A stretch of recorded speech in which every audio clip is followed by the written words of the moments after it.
우리 오늘 하나님께서 주신 말씀 신약성경 에베소서 1장 1절부터 에베소서 1장 3절부터 14절까지 말씀 우리 함께 교독하면서 읽도록 하겠습니다.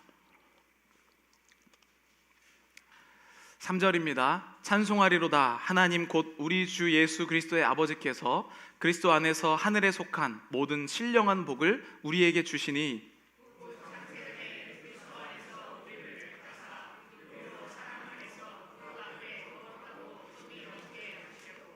그 기쁘신 뜻대로 우리를 예정하사 예수 그리스도로 말미암아 자기의 아들들이 되게 하셨으니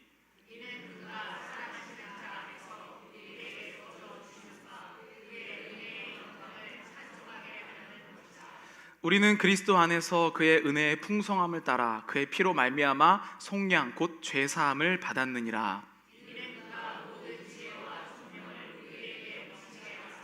그 뜻의 비밀을 우리에게 알리시는 것이요 그의 기뻐하심을 따라 그리스도 안에서 때가 찬 경륜을 위하여 예정하신 것이니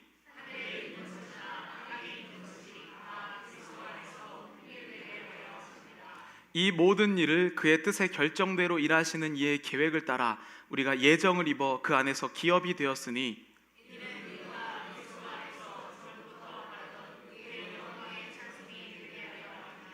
그 안에서 너희도 진리의 말씀 곧 너희의 구원의 복음을 듣고 그 안에서 또한 믿어 약속의 성령으로 인치심을 받았으니 이는 우리 기업의 보증이 되사 그 얻으신 것을 속량하시고 그의 영광을 찬송하게 하려 하심이라. 아멘. 네, 오늘 하나님께서 주시는 말씀은 말씀의 제목은 내가 너를 선택했다입니다. 내가 너를 선택했다. 이제 우리가 이 말씀을 다 듣고 나면 내가 너를 선택했다는 이 제목이 이 제목 하나만으로도 얼마나 큰 위로가 되는지 여러분 깨달으실 겁니다. 지난주에 저희가 말씀을 나눈 것처럼 바울은 3차 전도 여행을 갔죠. 한 10년 정도 걸려서 3번에 걸쳐서 전도 여행을 갔습니다. 그런데 전도 여행을 갔는데 우리 같으면 뭔가 조금 또 결실이 있고 이렇게 뭔가 받았으면 좋겠는데 바울은 현실적으로 우리의 시선에서 볼 때 이 결실보다는 고난이 찾아왔습니다. 그래서 지금도 바울은 감옥에 갇혀 있는 중이고 물론 그의 내면 안에는 로마에 가서 복음을 전해야겠다라는 소명이 있지만 현실적으로는 10년 동안 열심히 하나님을 위해 사역하고 얻은 것은 죄인, 그래서 감옥에 갇혀 있는 사람이 바로 지금 바울의 현실이었죠. 게다가 지금 우리가 선택한 이 에베소서는 바울이 다른 어떤 지역보다 더 심혈을 들여서 가장 많은 시간과 장소를 쏟은 곳이 바로 에베소입니다. 지난 시간 저희가 확인을 했지만 두란노라고 하는 것도 이 바울이 회당에서 쫓겨나고 하나님의 말씀을 직접적으로 가르치기 위해서 밤낮으로 하나님의 말씀을 가르친 장소가 바로 두란노라고 이야기를 했습니다. 그러니 다른 나라나 다른 지역에서는 이 정도로 품지 못했는데 본인이 더 관심이 많은 그 에베소가 자기가 가르친 것이 사라지는 상황, 10년의 나의 결과물이 사라지는 그 상황에서 바울은 인간적으로 볼 땐 비참함을 느낄 수밖에 없습니다. 우리도 마찬가지죠. 하나님을 믿을 때 얼마나 우리 여기 보면은 열심히 믿으시는 분들이 많으시죠. 주일날에도 정말 피곤하지만 또 내가 웬만하면 정말 노력해서 예배 드리려고 하는 사람들이 많이 있습니다. 그런데 만약에 그것이 나의 노력과 하나님 앞에 보이기 위한 거라면 오히려 내가 열심히 했던 그것 때문에 하나님으로 상처받기 딱 좋은 그 타이밍이 지금 바울의 상황입니다. 내가 하나님을 위해서 10년 동안 원래 내가 유대교였는데 그때 유대교에 열심히 했으면 지금 조금 더 한 자리 찾아 했을 텐데 괜히 내가 종교를 바꿔서 기독교로 와갖고 감옥이나 가고 내가 열심히 싸우는 거 사람은 다 배신하고 결국에 나에게 남는 거 하나 없구나. 인간적인 환경의 모습으로 봤을 때는 바울은 이 고백을 해야 정상이라는 말입니다. 오늘날 우리가 교회 이렇게 다니고 있다는 것이죠. 근데 바울은 지난주도 말했지만 그런 에베소 성도들한테 뭐라고 부릅니까? 성도요, 거룩한 자라고 부릅니다. 지금 말 안 듣고 하나님의 사명을 거부하고 자기 멋대로 살고 있는 그 에베소 성도 사람들에게 하나님이 믿는 믿음으로 성도라고 불러줍니다. 그들의 행실 때문이 아니었죠. 여러분들, 여기에 제가 행실 때문에 여러분들에게 성도님이라고 부르는 것이 아니라 하나님이 여러분들을 믿어주시기 때문에 성도라고 부를 수 있는 겁니다. 우리 옆 사람들에게 한번 우리가 좀 거룩함을 담아서 한번 불러보시죠. 성도요. 네, 네.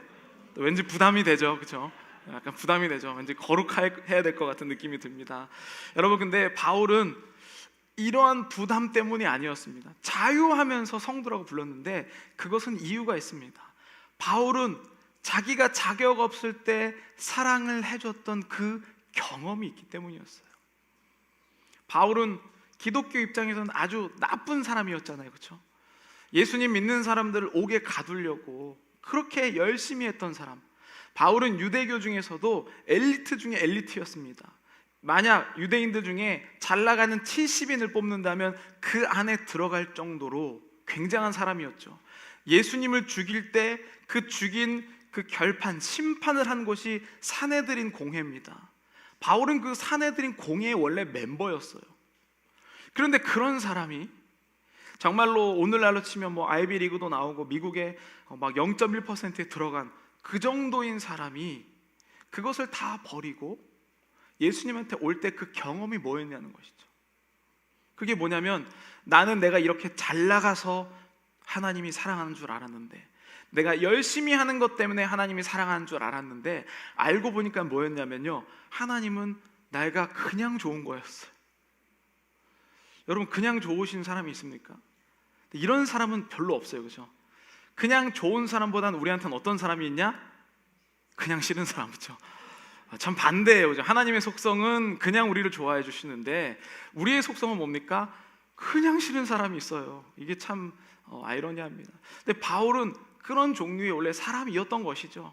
근데 이 사람이 예수님의 사랑을 만나고 나서 어떤 사람이 되냐면, 내가 노력하는 것이 아니라 주님이 나를 선택하셨구나, 이 사실을 깨달은 겁니다. 그래서 바울은 지금 환경이 어렵잖아요. 여러분, 그렇지 않습니까? 여러분, 지금 제가 일부에도 얘기했는데 우리 단기 선교 갔다가 만약 여러분들이 구금됐어요, 감옥에 갇혔어요. 여러분 어떻게 하실 겁니까? 할렐루야. 하나님 여기까지 인도하신, 단기 선교까지 와서 감옥 체험을 하게 해주신 주님을 찬양합니다라고 하겠습니까? 아니면은 이 선교지를 누가 선택했냐라고 원망을 하시겠습니까? 이것도 조사 안 하고 여기를 보냈냐, 교회를 원망하든지 이러지 않겠습니까? 단기 선교도 이 정도인데 10년 동안 자기 인생의 모든 것을 다 뿌리치고 올인을 한 그것이 헝그러져 있을 때 바울이 했었던 행동은 오늘 보니까 찬송이에요.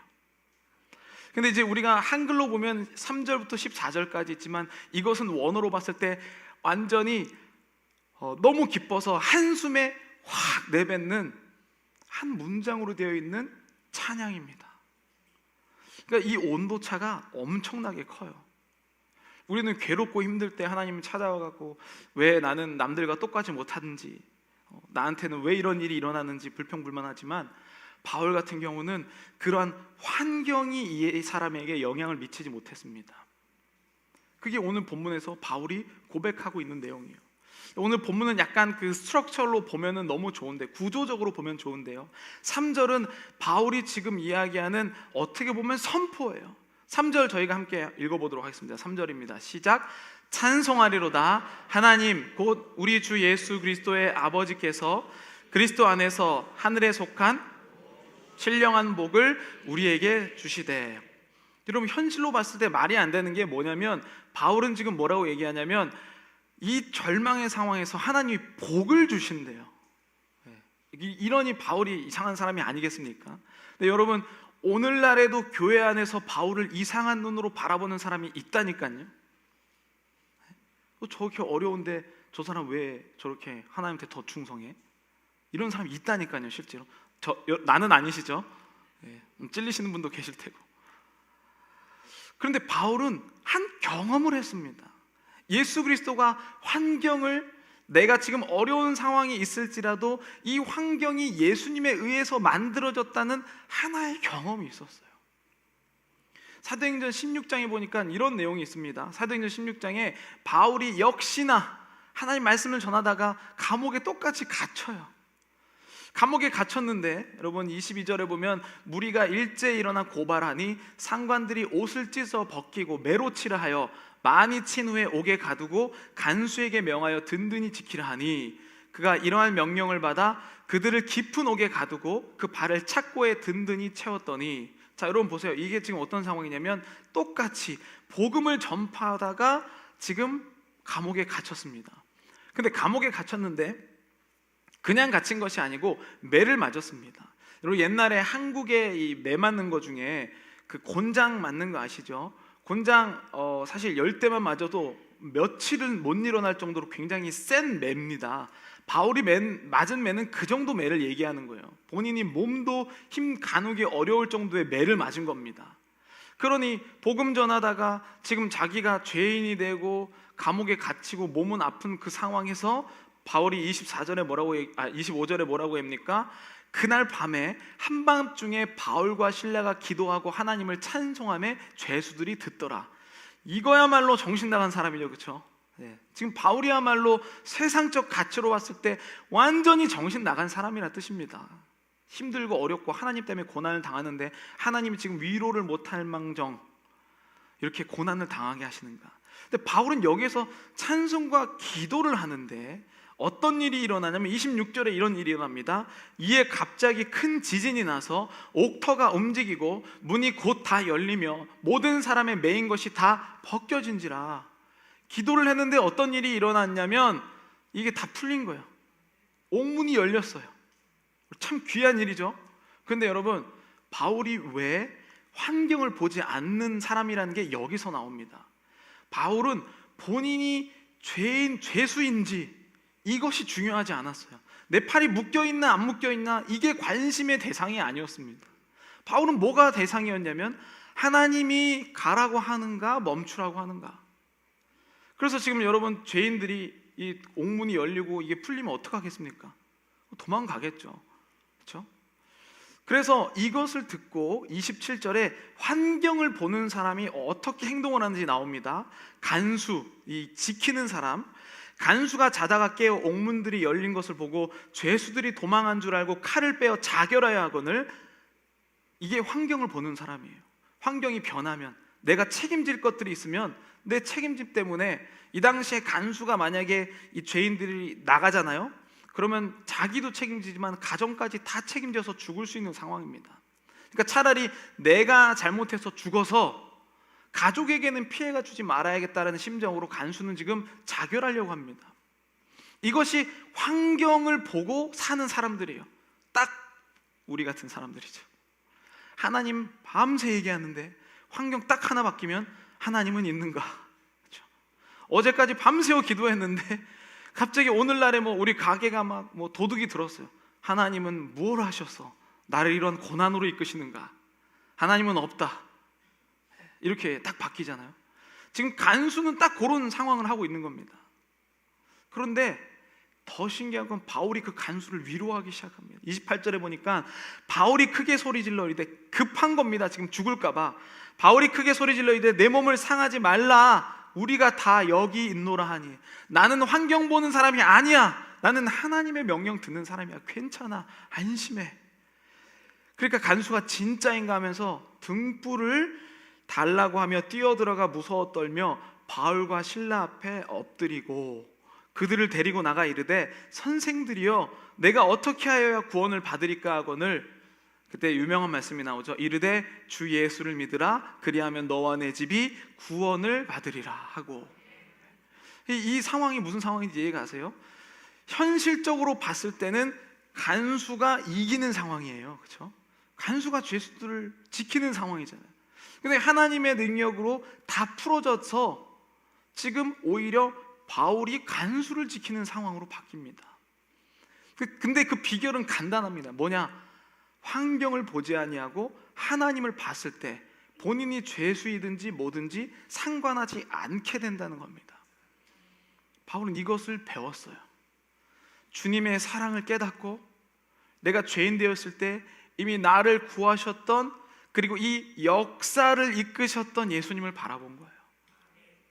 그러니까 확신하기 시작합니다. 그러니 오늘 지금 감옥에 또 갇혔잖아요. 바울은 어떤 생각을 하겠습니까? 감옥에 갇힌 게 뭐가 대수라고, 이런 생각을 하고 있는 거예요. 그렇죠? 우리 상황에서는 뭐 교회가 뭐 조금만 일나면 뭐 교회 다 망한다 뭐 이렇게 생각하지만 사실은 저도 이렇게 생각하는데 전혀 그렇지 않습니다, 여러분. 일이 터지면요, 꼭 하나님이 허락하시니까 그 일도 일어난 것이죠. 그렇죠? 그렇지 않습니까? 그것도 못 믿으면서 우리가 하나님 믿는다고 하는 건요, 사실 너무 어려요, 마음이. 그렇죠? 근데 바울은 지금 그런 마음이에요. 그러면서 뭐라고 얘기하냐면 찬송하리로다라고 하면서 정말로 단숨에 이 3절부터 14절을 쫙 이야기하는 겁니다. 여러분, 고난 가운데 이렇게 하실 수 있으시겠습니까? 아멘이 없어졌어요. 그렇죠?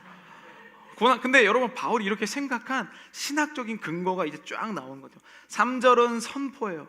하나님이 신령한 복을 주시겠다라고 하면서 그 신령한 복을 어떻게 주냐라는 것을 본문에서 설명을 해요. 근데 3절부터 14절 좀 길어 보이는데요, 4절부터 6절까지를 보면 하나님께서 어떤 복을 주시는지 이야기를 해요. 여러분 다 트리니티, 삼위일체에 대해서 들어보셨잖아요. 하나님이 우리에게 신령한 복을 주시는 내용이 있어요. 7절부터 12절은 예수님이 우리에게 복을 주시는 내용이 있습니다.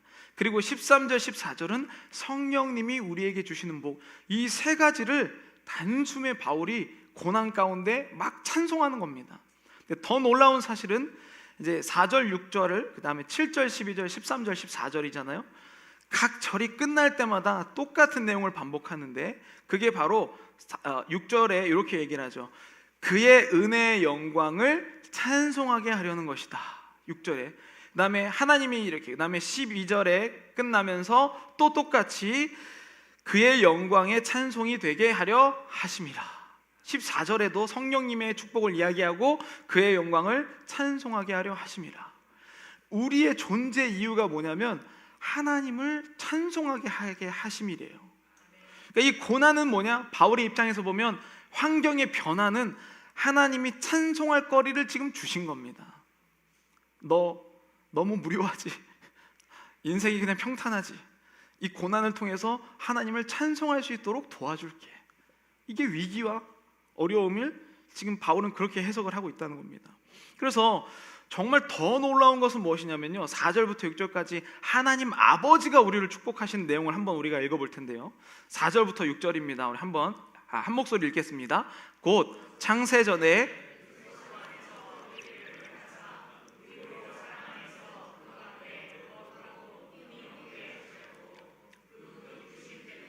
우리를 예정하사 예수 그리스도로 말미암아 자기의 아들들이 되게 하셨으니 이는 그가 사랑하시는 자 안에서 우리에게 거저 주시는 바 그의 은혜의 영광을 찬송하게 하려는 것이다. 아멘. 이건 무슨 뜻이냐면 자세히 보시면 창세전에 그리스도 안에서 우리를 택했대요. 이게 무슨 말이냐면 창세전, 이 세상이 생기기 전 그때 나를 이미 택했대요. 굉장한 말씀입니다.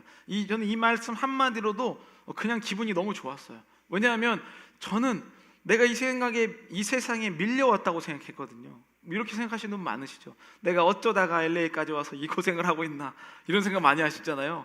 근데 성경적으로 보면 무슨 생각이냐면 하나님은 내가 갈 자리를 아시고 나를 위해서 그 자리를 만드시고 난 다음에 나를 그거를 전에 이미 만들 것을 예정하셨다는 거예요. 세상은 나를 위해 만들어 주신 거라는 거예요. 참 신기하죠. 우리는 내가 어쩌다가 이 세상에 태어나갖고 여기까지 와서 이렇게 왔는데 하나님은 창세 전에 이미 나는 만드신 거죠. 나를 택하려고. 그리고 나서 세상을 만들었어요. 제가 예전에 처음에 결혼해서 2010년에 결혼하고 2011년에 첫째를 낳았거든요. 근데 그 나이 26살, 27살에 애를 낳은 거죠. 근데 이제 그때 학교 그 패밀리 돔에 있었어요. 학교 기숙사에 있었는데 뭐 신학교니까 다 뭐 전도사님들, 뭐 간사님들 이런 분들이었어요. 근데 이제 제가 이제 첫째를 낳았는데 부모님도 안 계시고 둘이 홀로 이제 와 있다 보니까 되게 겁나잖아요. 뭐 돈도 없으니까 그때 병원도 못 가고 클리닉 다녔어요. 그 저소득층 가는 클리닉, 아직도 엔젤스 클리닉 갔던 게 기억이 나는데 이제 그렇게 있으니까 뭔가 아들을 위해서 뭔가를 해주고 싶다라는 마음이 되게 많았죠. 그래서 여러분 잘 아시지만 이제 가난한 자들의 백화점인 그 라스에 가서 날마다 그 근처에 있었거든요. 그래서 그 라스에 가서 날마다 기웃거리는 거예요. 아기 용품을 보면서 이걸 사주면 좋을 텐데 돈은 없으니까 그냥 보고만 오다가 어느 날은 큰맘 먹고 신발을 하나 딱 사옵니다. 그리고 그거를 딱 올려놓고 아이가 태어나면 이거를 신기고 걸어야지 이 생각을 하는 겁니다. 근데 이제 그 신발은 거의 뭐 한 달도 못 신었어요. 무겁고 일단은 그렇게 아이가 늦게 걷는 줄 아기가 태어나기 전에는 몰랐습니다. 근데 어쨌든 그리고 나서 누가 이제 막 그 아기 침대도 줘서 놓고, 원래는 원베드룸에 그 패밀리돔에 살았는데 그 기숙사 딘한테 얘기해서 나 아이 곧 나올 거다, 빨리 투베드룸으로 달라. 그래서 학기 중간에 막 투베드룸도 올려요. 그 정도로 막 열정적으로 자녀를 키우고 싶었던 마음들이 있었던 것이죠. 여러분, 인간적인 부모도 자식이 태어나기 이전에 다 준비하고 기다린다는 거예요. 근데 하나님은 스케일이 얼마나 크시냐면요, 나를 선택하기 이전에 세상을 만들고 기다리고 계셨대요. 그러니 환경, 누가 나한테 지금 해야 하는 것, 하나님이 허락하지 않으면 그거는 될 수가 없는 일이라는 거죠. 나를 확장하시기 위해서 주님이 주신 거예요. 그러니 바울이 그까짓 거, 내가 지금 죄수가 된 것, 이게 별거겠습니까? 이게 오늘 하나님께서 우리에게 주셨던 축복이에요. 그래서 보니까 4절 5절에 우리를 택하사라고 이야기를 하고 5절에는 우리를 예정하사, 막 2번이나 강조를 해요. 내가 너를 지금 끌어다가 왔다. 그러니까 여러분, 오늘 설교 제목만 들어도 우리는 은혜 다 받은 겁니다. 내가 너를 선택했다, 이거면 끝이에요. 그런데 그리고 나서 예수님은 우리에게 어떠한 복을 주시는가, 지금 이걸 신령한 복을, 우리를 선택하고 세상을 창조하신 하나님의 복에 대해서 이야기를 했어요. 그럼 예수님은 우리에게 어떤 복을 주시는가? 두 번째 이제 이야기를 하죠. 7절부터 보면 이렇게 나옵니다. 우리는 그리스도 안에서 그의 은혜의 풍성함을 따라 그의 피로 말미암아 속량 곧 죄사함을 받았느니라. 예수 그리스도가 우리에게 주신 것은 죄사함의 복입니다. 왜냐하면 우리가, 하나님은 이렇게 우리를 사랑하셔서 우리를 이 땅 가운데 보내셨는데 무엇을 했냐면, 우리는 하나님 없어도 잘 산다라고 해서 죄를 짓고 에덴 동산을 떠나버립니다. 나도 하나님처럼 선택하며 살고 싶다라고 이야기하면서 떠나버립니다. 그래서 관계가 깨어졌어요. 그래서 우리는 죄사함의 이 속량이 없이는 하나님을 만날 수가 없는 상황이었는데, 그 축복을 누가 주느냐? 바로 예수 그리스도께서 주신다는 것이죠. 근데 여러분, 한번 좀 현실적으로 생각해 보기를 원합니다. 예수님의 주신 복은 죄사함의 복이에요. 근데 여러분, 2000년 전에 우리나라도 아니고 내가 가보지도 않은 이스라엘에서 어떤 30대 남자가 죽었대요. 근데 그게 나를 위해서래요. 믿어지십니까? 전혀 이상한 얘기잖아요, 그렇죠? 그런데 여러분, 이게 믿어지도록 또 다른 복을 주시는 분이 계셔요. 그게 바로 13절 14절에 성령님이 하시는 일입니다. 이성적으로는 안 믿어져요. 그렇지 않습니까? 2000년 전에 한 사람 죽은 게 어떻게 모든 사람을 대속함이냐. 그런데 성령님이 이걸 믿게 하신다니까요. 그래서 뭐라고 여기에서 예수님을 복을 할 때 뭐라고 표현하냐면, 8절부터 보면 이렇게 나옵니다. 이는 그가 모든 지혜와 총명을 우리에게 넘치게 하사. 지혜와 총명을 주시는데 무슨 지혜와 총명이냐면, 그 뜻의 비밀을 우리에게 알리신 것. 예수 그리스도가 나를 위해 제사함을 받고 죽으신 것이 나를 위함이다라는 것을 알게 하는 비밀을 주셨는데, 그것을 깨닫게 하신다는 뜻이에요. 근데 현실적으로 원래는 이해가 안 가야 정상입니다. 바울의 이런 행동도 이해가 안 가야 돼요. 세상 사람들은 안 되면 안 된 거지 뭘 그게 기회야 뭐 이런 식으로 생각할 수 있지만, 지금 그것을 깨닫게 하도록 지혜와 총명을 넘치게 하셨고 예수 그리스도의 비밀을 알게 하신다고요. 그러니까 여러분, 교회에 여기에 왔다는 것 자체가 선택해서 주님이 오신 것이고, 예수님이 나를 위해 십자가 달려 돌아가신 것을 위해서 울거나 회개가 되거나 기도가 되는 것 자체가 뭐냐? 이미 복을 받은 상태입니다. 근데 이것을 자꾸 의심하게 만드는 사탄이 있기 때문에 그거를 확실하게 하는 것 13절 14절에 이렇게 나오죠. 그 안에서 너희도 진리의 말씀 곧 너희의 구원의 복음을 듣고 7절에서 12절 죄사함의 복음을 듣고 그 안에서 또한 믿어 약속의 성령으로 인치심을 받았다라고 표현을 합니다. 인치는 게 뭔지 아시죠? 도장 꽉 찍어서 세일하는 겁니다. 인치시는 거, 그렇죠? 그게 뭐냐면 보증, 그렇죠? 소유가 넘어감. 그래서 성령이 우리가 믿을 수 없는 것을 날마다 네가 확신할 수 있도록 계속 인치신 것을 알려주고 있다는, 믿을 수 없는 그 사실을 성령이 우리에게 복을 주셔서 여기에 무모한, 그렇지 않습니까? 어떤 이 건축학자가 코비드 때 이런 고백을 했어요. 기독교, 이게 신천지가 막 코비드 퍼칠 때 이거를 이제 비판하면서 기독교의 이 예배당만큼 폭력적인 곳이 없다. 한 사람만 다 바라보도록 만드는 이 구조. 예. 이 정도로 이게 인간적으로 봤을 때는 무모한 짓이라는 뜻입니다. 그렇잖아요. 한 시간 동안 여러분들이 같은 장소를 뭐 서로 마주보는 것도 아니고 한 장소만 딱 바라보고 있는다는 것 자체가 얼마나 바보 같은 일입니까? 그런데 이것을 바보처럼 느끼지 아니하고 예수님이 죄사함을 믿도록 만드시는 존재가 누구냐? 바로 성령의 인치심이라는 거예요. 날마다 내가 확신할 수 있도록 도와주신다는 거죠. 그러니까 2000년 전에 나와 관계없는 일이 어느 날 갑자기 나와 관계 있는 일로 느껴지기 시작합니다. 제가 몇 번이나 고백을 했지만 저도 성경 공부 어렸을 때 정말 많이 했거든요. 지금 일부 예배 때 저희 아이들이 참석하고 있어서 박수 쳐줬거든요. 뭐 일부 예배 때 항상 참석을 하니까 저의 어린 시절에 비하면 박수 받을 만하지도 못하죠. 저는 새벽 기도도 나가고 수요 예배, 저녁 예배, 주일 예배, 주일 저녁 예배, 그 다음에 이제 중일 때부터 성가대 막 이렇게 갔으니까 이거는 박수 받을 만 일도 못하죠. 저도 그렇게 열심히 하나님의 일을 했지만 나와는 관계없는 이야기였어요. 지식으로 얼마든지 배울 수 있다는 뜻입니다. 학원에 속성 갈 수 있다는 거예요. 그런데 성령께서 이것을 우리가 나의 이야기로 들려주시기 시작하시는 거예요. 여러분, 복음은 남의 이야기인 줄 알았는데 이 복음이 내 이야기로 들리기 시작하는 거예요. 그러니까 예배를 드릴 때 눈물이 나는 겁니다. 그렇지 않습니까? 남의 이야기 보면서 뭐 우리가 뭐 드라마도 아니고 왜 눈물을 흘립니까? 내 이야기로 들리니까 저게 꼭 나 같구나. 에베소 사람들 그렇게 훈련 많이 받아놓고 바울 없어지니까 또 거짓말하고 하나님 멀어지는 거 꼭 나 같구나. 이게 내 이야기로 들리기 시작하는 겁니다.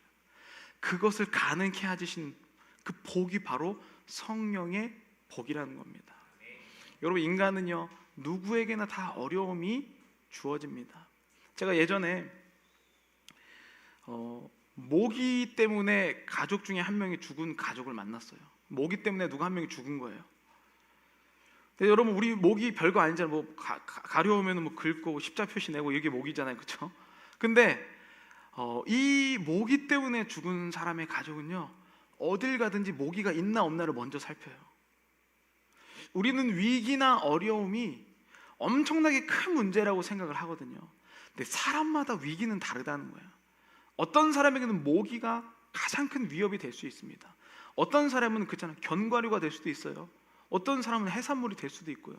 위기는 우리가 생각하는 것처럼 정의가 있는 게 아닙니다. 위기는 모두 다 다르게 느낀다는 것이죠. 바울의 위기는 뭐냐?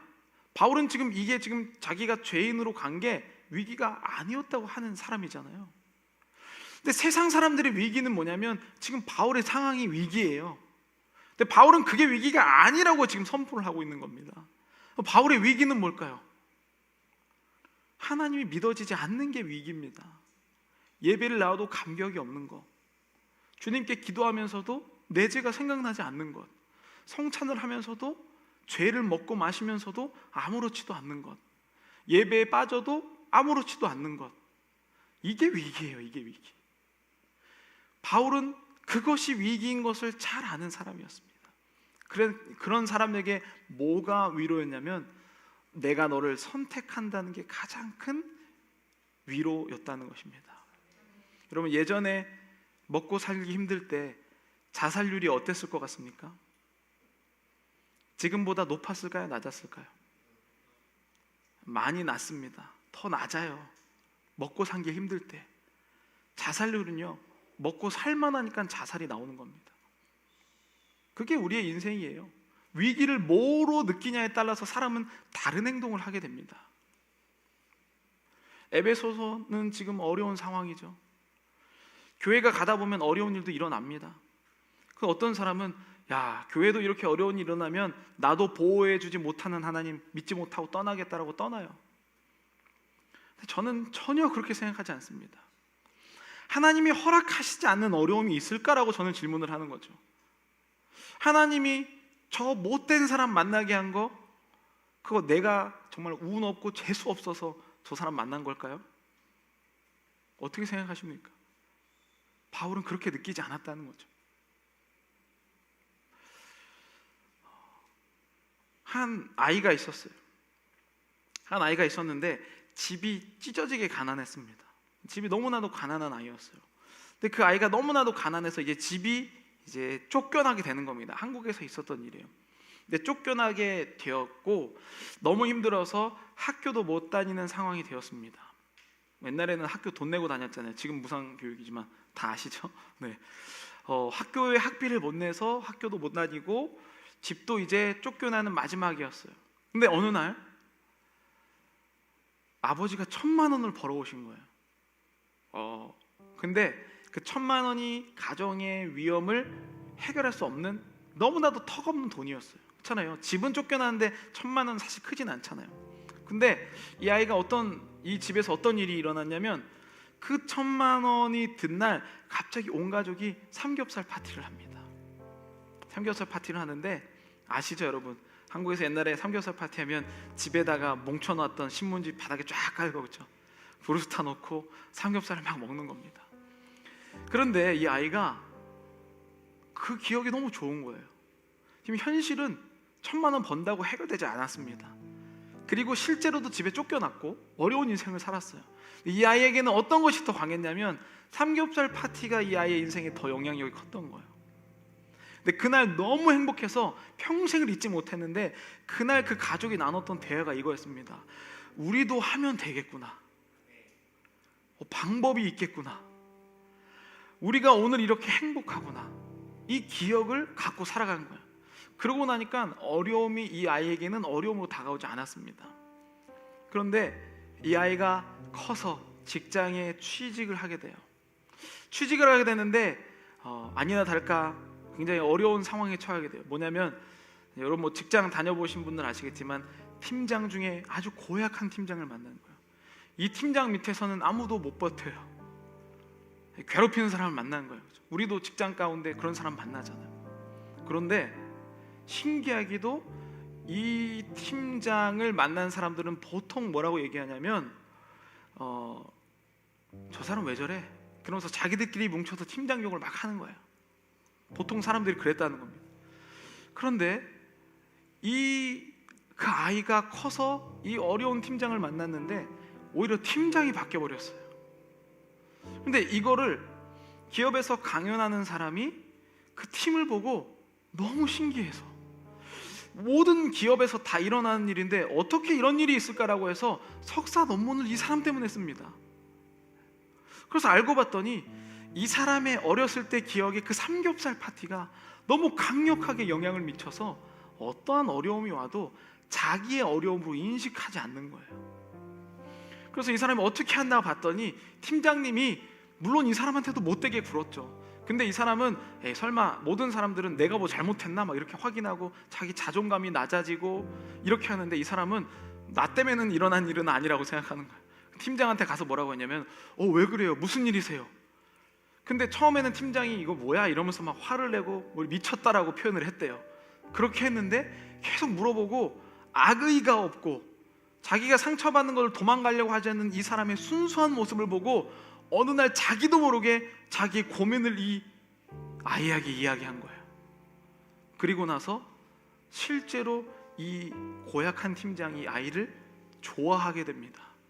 그리고 사람이 변했어요. 여러분 세상에서 삼겹살 파티에 좋은 기억 하나를 가진 사람도 평생을 행복하게 살아가요. 그런데 우리는 하나님을 만나는 사람이잖아요, 그렇죠? 아니, 이 세상을 만들기 전에 나를 먼저 택하시고 나를 위해서 이 세상을 만나신 이 좋은 기억이 있는데 가는 데마다 하나님 원망하고 미워하는 우리의 모습들이 더 영향력을 끼친다는 것은 도대체 어떤 의미입니까? 내가 너를 선택했다. 여러분, 하나님과 삼겹살 파티보다 더 안 좋은 경험 있으세요? 한편으로는 안타까운 것은 우리가 하나님을 위기가 있을 때마다 섬기지 못하는 것은 그 한 번의 경험이 없구나. 이게 좀 너무 안타까웠어요. 하나님이 내 인생을 책임져 주신다는 그 한 번의 경험이 없기 때문에 위기가 있을 때마다 세상 사람으로 또 돌아가갖고 원망하고 회피하고 하나님 이상한 거 아니야? 모여서 쑥덕쑥덕하고 미워하고 분파를 짓고 그 마음을 갖게 되는 겁니다. 하나 여러분, 이 에베소를 향한 바울의 이 찬송은 결국에는 감옥에 있었을 때에 하나님이 구원해 주시고 바울과 실라의 찬송과 기도가 간수를 회개하고 돌아오게 한 그 경험 하나 때문에 왔다는 겁니다. 전 오늘 이 성찬으로 여러분들을 초대합니다. 이 성찬은 초대교회 때 예배는 성찬과 세례밖에 없었습니다. 이 성찬은 예수님이 잡히시기 전날 밤에 뭐라고 얘기하셨습니까? 너희가 이 떡과 포도주를 가지고 나를 기억해라. 나는 언제까지나 너희 가운데 있을 것이고 나는 옛날 이야기, 남의 이야기가 아니라 실제다 라고 이야기를 합니다. 그래서 우리 성찬보에 나를 기념하라라고 써 있잖아요. 날마다 그 순간을 기념하라는 뜻입니다. 저는 여러분들이 성찬에 실제로 임하실 때 주님, 내가 위기 가운데 원망하고 했었던 그 마음, 그런데 오늘 이 시간에 내가 너를 선택했다라고 부르시는 하나님의 음성으로 맞이하게 하여 주시옵소서. 성찬위원 나오시고 우리 성찬식으로 하나님께 영광을 돌리겠습니다. 우리 예수 나를 위하여 1절 찬양하시겠습니다.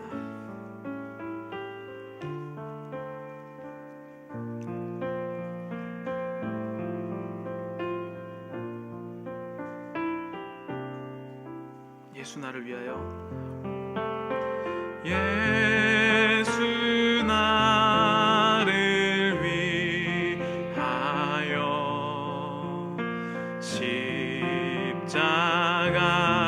십자가를 질 때 세상 죄를 지시고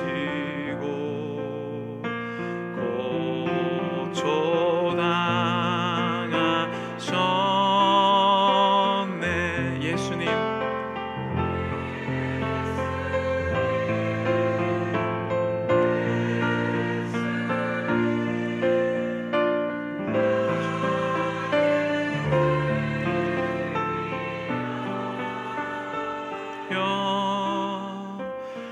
보배 피를 흘리니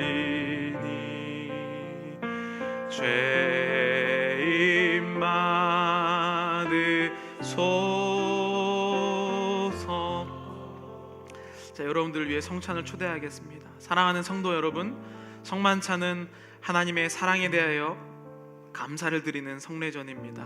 우리들을 위해 고난당하신 예수 그리스도의 놀라운 은총을 생각하시면서 이 성만찬에 참여하시기를 바랍니다. 사랑이 무한하신 하나님, 예수 그리스도를 이 땅에 보내주셔서 죄와 죽음을 이기고 영원히 살 수 있는 길을 예비해 주신 하나님께 찬양과 경배를 드립니다. 성찬은 예수 그리스도의 명령하신 대로 떡과 포도주를 받음으로 예수 그리스도의 죽음을 기념하는 성례입니다. 성찬에 합당하게 참여하는 주님의 살과 피를 먹고 마심으로 영적 양식이 되고 은혜로 자라는 것이며 주님의 연합한 삶이 확고하여지고 하나님께 대한 감사와 서약과 교회의 지체로서 서로 사랑의 교제를 하는 삶에 힘써야 합니다. 제가 분배하도록 하겠습니다. 이 거를 드시고요. 비닐이 2개입니다. 첫 번째 얇은 비닐을 뜯으시고 예수님의 몸을 드시고 잠시 기다려 주시길 바랍니다. 예수님 몸을 두 손으로 드시고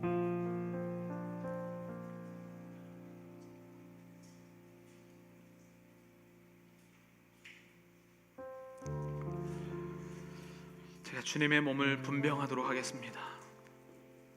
주 예수 그리스도께서 잡히시던 날 밤 떡을 가지고 축사하시고 떼어주신 것처럼 우리도 지금 주님의 죽으심을 기념하여 성찬에 참여합니다.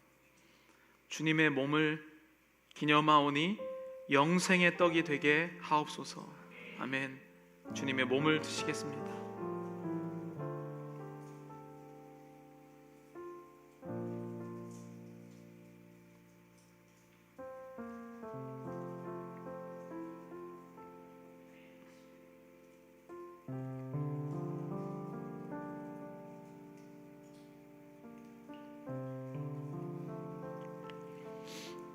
분잔하도록 하겠습니다.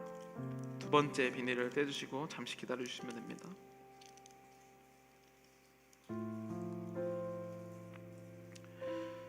주님께서 식후에 잔을 가지사 축사하신 후에 제자들에게 주시며 가라사대 이 잔은 나의 피로 세운 새 언약이니 많은 사람의 죄 사함을 위하여 흘림이라. 이것을 행하여 마실 때마다 나를 기념하라 하셨습니다. 우리를 위해 피를 흘리사 모든 사람의 죄를 사하셨사오니 우리도 주의 사랑을 본받아 서로 사랑하게 하옵소서. 주님의 몸을 피를 드시겠습니다.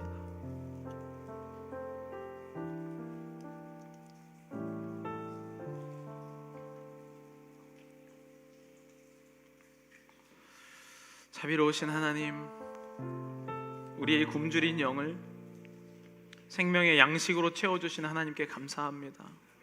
우리는 주 예수께서 찢으신 살과 흘리신 피로 말미암아 구원과 영생을 얻게 하심을 감사드립니다.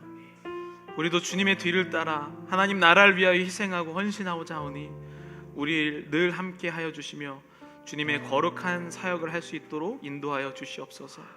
예수님의 이름으로 기도드립니다. 우리 하나님의 의뢰를 1장 찬양하시면서 함께 우리 통성으로 기도하시겠습니다.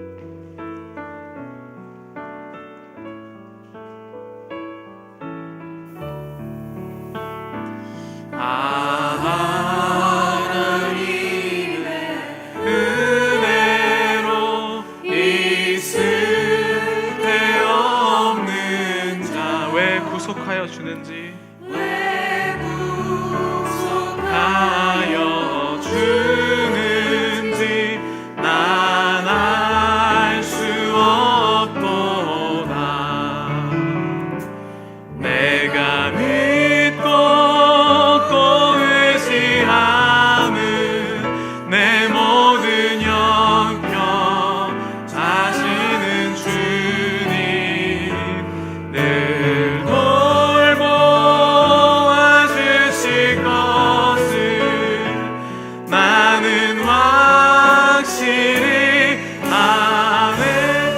우리 시간 다 함께 통성으로 기도하실 때 주님, 내가 주님을 확신하지 못하여서 나를 위해 죽으신 것을 확신하지 못하여서 환경이 바뀔 때마다 주님을 원망했습니다.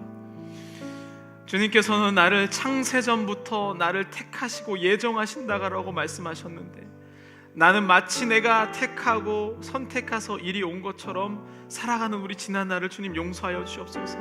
내가 너를 택한다, 내가 너를 사랑한다 라고 말씀하시는 그 주님의 음성이 이 시간 나에게 들리기를 원합니다. 주님, 바울은 환경을 보지 아니하고 그는 지금 비록 죄수로 있지만 환경은 망해 있고 10년 동안 공들였던 것, 자기 인생의 모든 것을 버리고 투자했던 그 모든 것이 물거품되어 있는 그 상황 가운데도 찬송하리로다 라고 고백했었던 그 바울의 고백, 그 고백이 나에게 오게 하여 주시옵소서. 우리 다 함께 통성으로 함께 기도하시겠습니다. 하나님, 하나님 아버지, 우리 가운데 주님의 아버지 그 고백이 있기를 원합니다. 아버지, 나는 날마다 다른 사람이 나를 어떻게 보는지가 더 중요하고, 환경이 중요하고, 하나님 다른 어떤 위기가 나에게 너무나도 큰 영향을 끼쳐서 하나님이 나에게 어떤 계획을 갖고 계신지, 나에게 어떤 것이 계신지는 궁금하지도 않으며 하나님을 떠나 살면서도 하나님 항상 원망하고 있었던 우리의 모든 것을 주님 내려놓게 하여 주시옵소서. 하나님, 내가 주님의 살과 피를 먹고 마셨습니다. 주님은 지금 나에게 실제로 오셨는데 마치 남의 일을 듣는 것처럼 살아가지 아니하게 하여 주시옵시고, 이 시간 하나님 앞에 나와 함께 동행하시며 성령이 인치셨던 것처럼 나에게 날마다 확신하며 나를 아버지 정말 나의 자녀라, 내가 너를 택했다라고 부르시는 그 예수 그리스도의 소망이 우리 가운데 넘치게 하여 주시옵소서. 하나님, 불안합니다. 하나님, 너무나도 무섭습니다. 그러나 주님, 이 시간 가운데 함께 하여 주시옵소서. 소망의 역사들이 일어나게 하여 주시옵소서. 예수 그리스도를 볼 수 있게 하여 주시옵소서. 확증되게 하여 주시옵시며 날마다 하나님 아버지 주어주시는 그 귀하고 귀하신 하나님의 아버지 그 성령의 역사가 일어나게 하여 주옵소서. 하나님, 아직도 아버지 모르고 헤매는 자 있다면 주님 그 아버지 성령의 팔로 확신할 수 있도록 도와주옵시고, 예수 그리스도의 마음으로 온전히 마시고 돌아설 수 있도록 성령 하나님께서 아버지 인도하여 주시옵소서. 오 주님의 아버지 팔로 가기를 원합니다. 하나님께서 아버지 붙잡아 주시옵시며 주의 영으로 온전히 마시고 가게 하여 주시옵소서. 아버지 감사합니다. 아버지 하나님 감사합니다. 환경이 얼마나 나에게 큰 영향을 주는지 모릅니다. 조금만 변해도 불안하고 떨고, 다른 사람 원망하고, 세상 탓하고, 경제 탓, 심지어는 배우자 탓, 자녀 탓, 내 출생 탓, 여러 가지 탓하며 살았던 우리 인생 가운데 내가 너를 택했다라고 말씀하시는 그 하나님의 그 위로가 우리에게 임하게 하여 주시옵소서. 성령께서 지금도 끝까지 우리를 참으시고 나를 위하여 죽으신 그 예수 그리스도를 확정하게 하시며 오늘도 너는 내 것이다 라고 말씀하시는 그 하나님의 고백이 우리 가운데 살아 움직이게 하여 주시옵소서. 주는 우리가 성찬으로 예수 그리스도의 몸과 피를 내 마음에 담았습니다. 없는 것처럼 거부하면서 살지 않게 하여 주시옵소서. 주님, 우리 가운데 주님이 살아계신데 죽어있는 것처럼 살아가지 않게 하여 주시옵소서. 주님, 너를 택했다라고 세상을 만들기 이전에 이미 나를 택하신 그 주님의 사랑을 확신하며 나아갈 때 더 이상 환경이 아니라 주님의 음성이 나에게 가장 큰 영향력이 미치게 하여 주시옵소서. 주님 감사합니다. 나를 택해 주셔서 감사합니다. 오늘 이 말씀 듣게 해주시고 함께 입을 벌려 기도하게 해주시고 성찬을 하게 해주신 주님 너무나도 감사합니다. 확신하며 복음 앞에 서며 나아가게 하여 주시옵소서. 예수님의 이름으로 기도드렸습니다. 아멘. 우리 다 함께 일어나시